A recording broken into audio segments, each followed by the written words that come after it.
VRChat.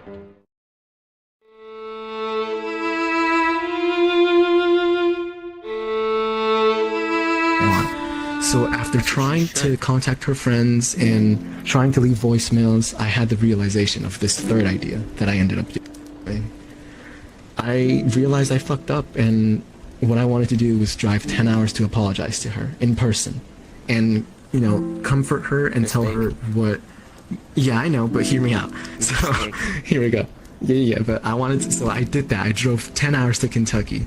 And at that point, I didn't care if she got back together with me. I just needed her to hear that I truly cared about her and that I was sorry. And that was it. And I had gifts for her. I had her a blanket that I was knitting for her for months.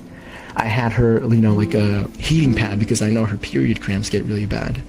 I had for her a rose. And I was holding an umbrella when I showed up at her door because it was raining. It was like a fucking movie scene.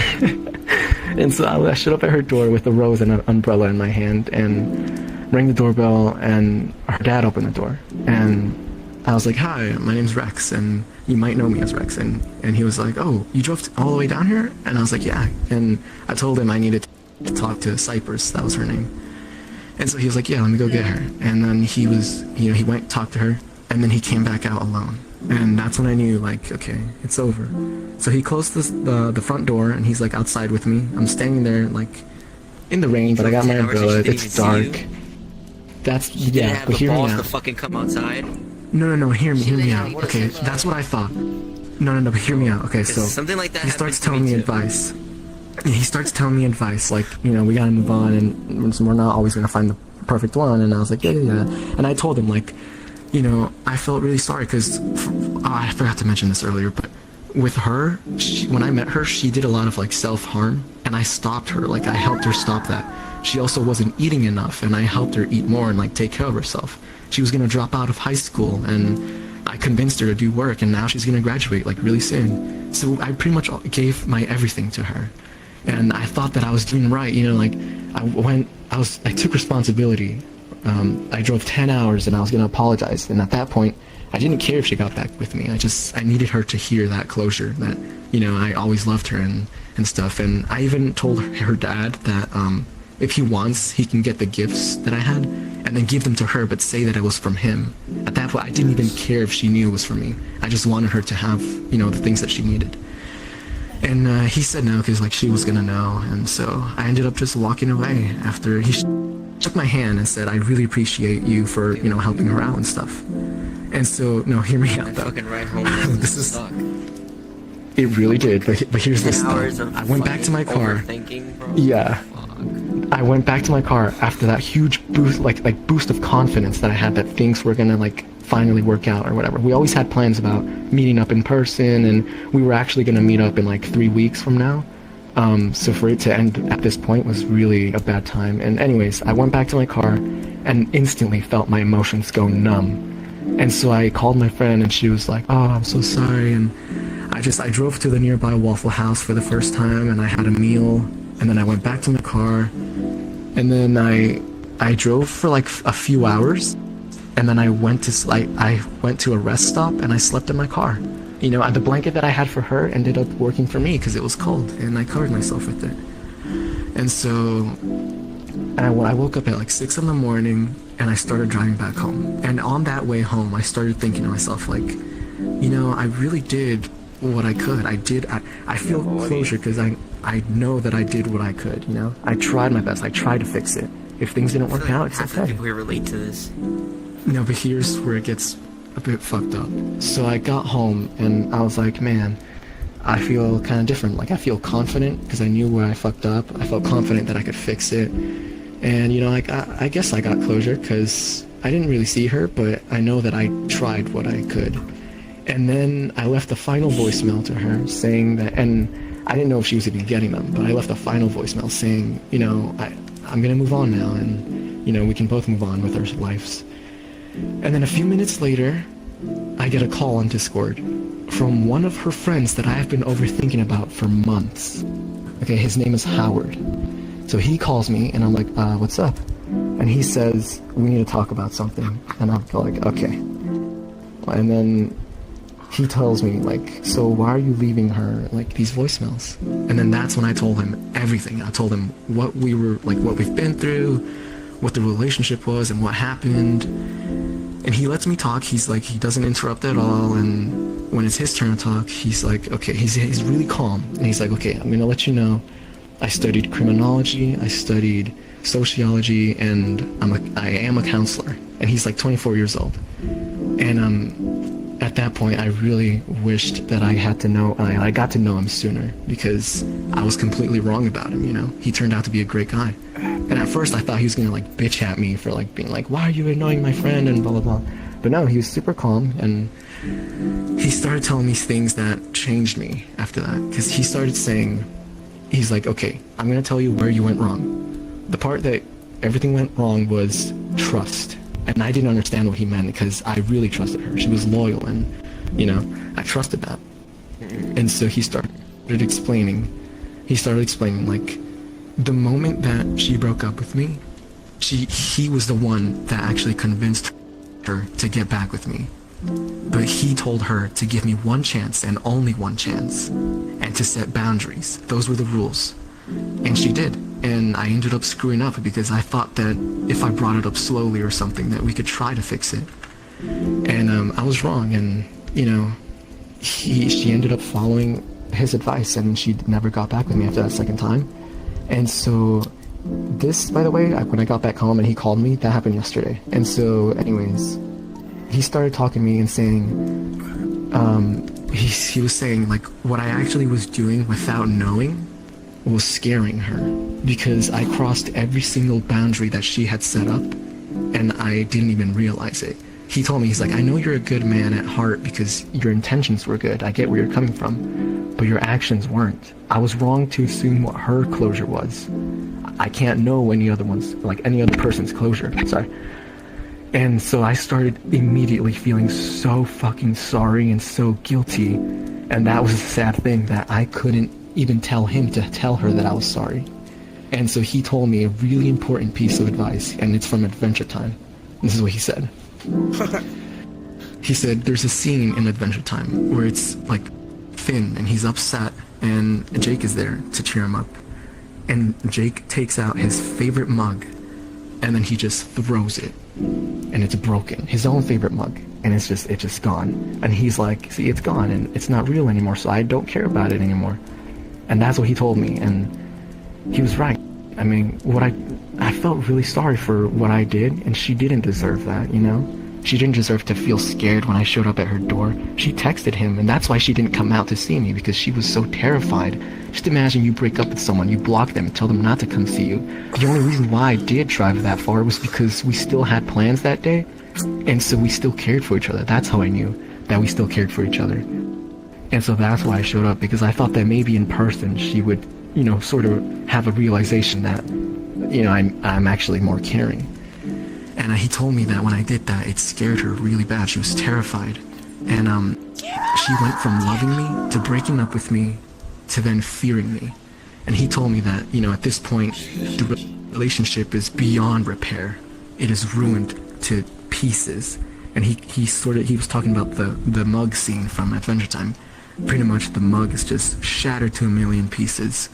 It's blown away by the wind. It's just gone. And that's when I felt so fucking sorry. And he told me, like, now you just have to accept what you did and live with it. Live with that sorrow, live with that pain, and move on until you find a new mug.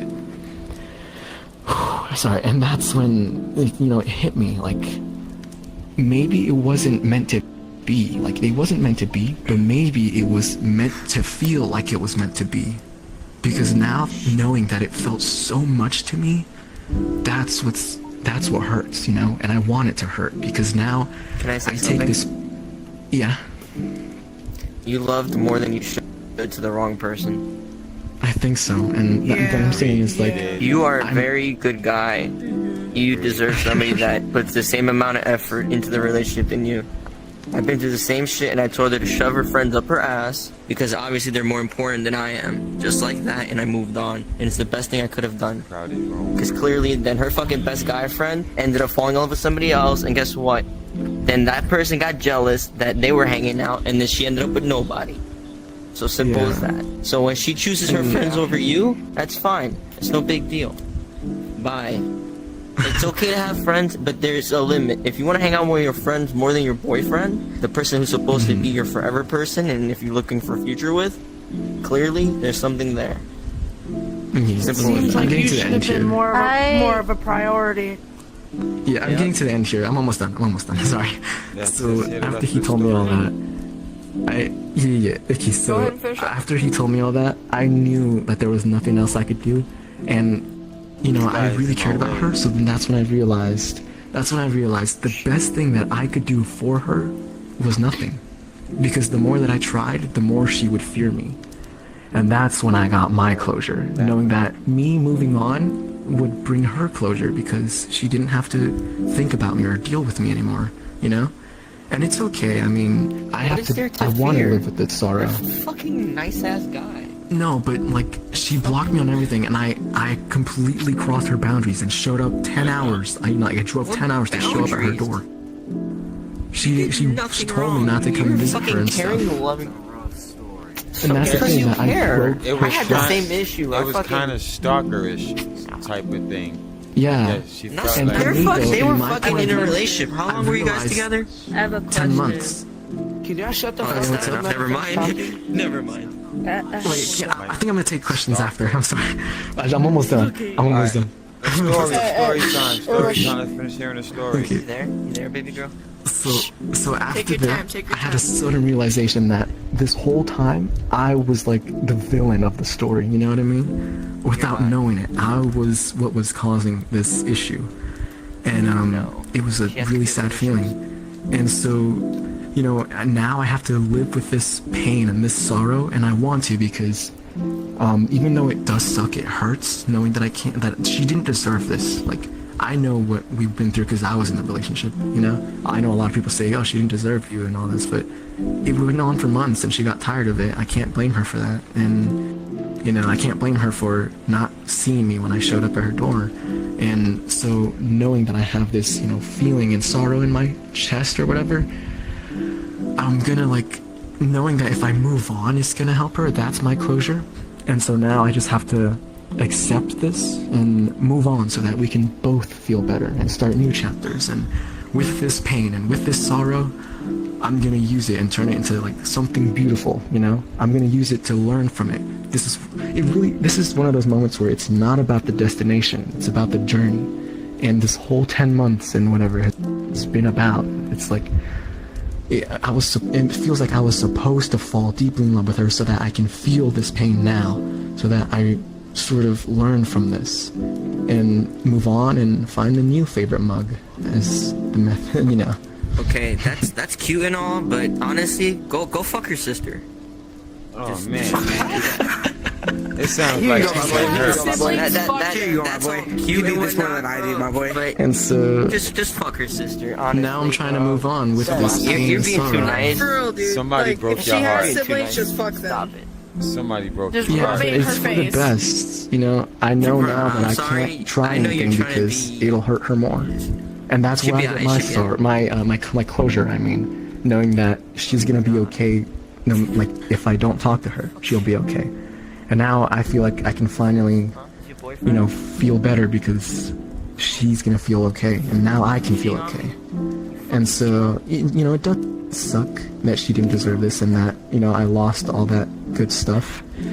But the point is also, I can't spend time or waste time wishing things had gone different. I can only accept them and learn from it and move on. And that's what I'm doing right now. This happened yesterday, and so right now I'm just doing what I can. I've forgotten what it's like to be alone, and I guess it's time to start a new chapter in a way with new lessons. And yeah, what's up? Did she tell you her boundaries? I Like, mean, did she ever explain to Like, you? did she like? well, she broke up with me the first time when she came back. She set up that schedule, and You need grown man advice. pretty much I didn't really respect it, but only because the day that was supposed it was supposed to be us day, that was the schedule. It was supposed to be us, and she was hanging out with her friends. And so I brought it up again, and it got worse that same day. It got worse in a few minutes, and then she broke up with me. So, but I only mentioned it because she was hanging out with them on the day that she was supposed to, like, you know, be with me. And yeah, I pretty much, it feels like I ruined things, but at the same time, I know that, you know, she was kind of siding with them eventually. And it's really just been like a lesson for me that, you know, if people set boundaries, I have to trust that. And oh yeah, sorry. What's up? No, it's okay. I was wondering, before she made like us stay, like the schedule, did she ever indicate her boundaries before that? No, she just said like, you know, she came back and then she just said like, yeah, I'm gonna be with you from here, from this day and this day, and you know, this day I'll be with them. And I was like, okay. And on that day that we broke up, she was on her period and she had really bad cramps. And I told her, like, before we started talking about it, I told her, like, okay, you're gonna rest in bed and we're gonna watch movies because you need a rest. And she was like really excited for it. And that's what also led me to believe that I could fix things if I tried. And so I did try it, and it ended up to be, you know, a huge mistake. To the point that it completely Man, there was a lot of ruined things. miscommunication. Yeah. Okay. The fact that I couldn't say anything to her as well was the big issue, because after the breakup, and it was through text, so I couldn't, you know, say my piece. And maybe if I did, she would have been like, no, like, don't come visit me and stuff, you know? Right. And so now I'm just trying to move on, because it's for the best. It's a really bittersweet story, because I know she's gonna feel okay soon, and it's sad because, you know, I lost what we had. But in the end, it'll be okay. And so yeah, that's pretty much it. Yeah. What's up? Just wanted to say something. Yeah, I kind of dropped in like halfway through your story, so I don't know the full details. But what I am listening, Yeah. what I'm hearing is that you're really taking the lessons that need to be learned and incorporating them, like taking it step by Yeah. step. And I think that's commendable, because I'm hearing a lot of like, you know, the people over here saying like, oh, you need to get even, fuck her sister, yada yada. I think that's really immature, dude. Like Very immature. That's Yeah. fucking immature. Like, Yeah, getting that's even- kind of immature. Yeah. Getting even doesn't do shit. It's what you do with yourself moving forward, because that improving yourself as a person, that's long-term thinking. That's fucking Yeah. worthwhile. Bravo. Trying to get even, it's just egotistical. It's just immaturity. So I mean, good on you, man, for taking the lessons. Yeah. And so that, for that to be my first relationship, I feel like it was like a really meaningful experience, you know? And like obviously it hurts knowing that, like, I'm not wishing we would get back together, because I know that's not, you know, good. I just want to move on. Like, the only thing that's bringing me down a bit is the memories I had. And you know, I know with time it's gonna get better. And but yeah, for now I'm just trying to move on. And living with this sorrow or whatever. But it's okay. What a story, bro. There we go. That was an amazing Bro, story, man. low-key, this happened to me like 3 weeks ago, besides the driving Yeah. 10 hours part. Oh. Yeah, it was just really like mind-opening when I found out that I was the bad guy of the story. And but you know, for to be fair, I never wanted to be. I was like trying my best. In my mind, I did what I thought was right. And yeah. So anyways, thank you guys for listening. Yeah, it's a good story, man. Thanks for sharing, man.